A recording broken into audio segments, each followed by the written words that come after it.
আমার বাবার কিছু ভুল আমার বাবাকে শিক্ষা না দিলেও আমাকে অনেক কিছু শিক্ষা দিছে। আমার বাবা এতটাই মনোবলালা মানুষ ছিল, যে এতটাই দয়ালু ছিল যে সে তার আপন মানুষের জন্য সবকিছু স্যাক্রিফাইস করে দিছে। সে চাইলে আজকে জীবন অনেক উপরে যাইতে পারতো, অনেক ভালো পর্যায়ে যাইতে পারতো, অনেক সুখে দিনকাল কাটাইতে পারতো, আমরাও সুখে থাকতে পারতাম। ওই যে আমার বাবার কিছু ভুল, ভালো মন মানসিকতা, মায়া, মমতা, এগুলা দেখাইছে। তার আপন মানুষ, তার ভাই বোন, সবার জন্য সে অনেক কিছু করছে।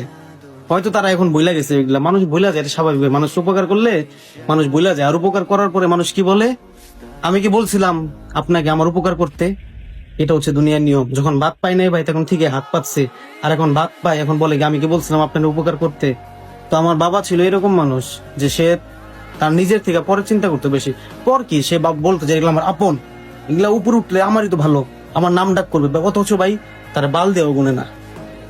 ঠিক আছে, এরকম হয়েছে ভাই। ঠিক আছে, তা আমার বাবা মানে তাদের আপন মানুষকে এত ভালোবাসতো, এতই করতো, মানে এত প্রশংসা করতো তাদেরকে নিয়ে। তারা জীবনে বড় হইলে আমাকে স্মরণ করব, আমাকে সাহায্য করব, আমি বড় হই আগে ওদেরকে করি, এরকম করতো। ঠিক সবকিছুতে স্যাক্রিফাইস করে, জায়গা জমি সবকিছু স্যাক্রিফাইস করে দিছে। হ্যাঁ, এবং কি তার ভাই বোনের জন্য অনেক কিছু করছে। হয়তো তারা এখন এগুলো মনে করে না, অনেক কিছু করছে। আসলে ভাই, আমার বাবা যাদেরকে আপন মনে করতো তারা আমার বাবারে কখনো আপনই ভাবে নাই।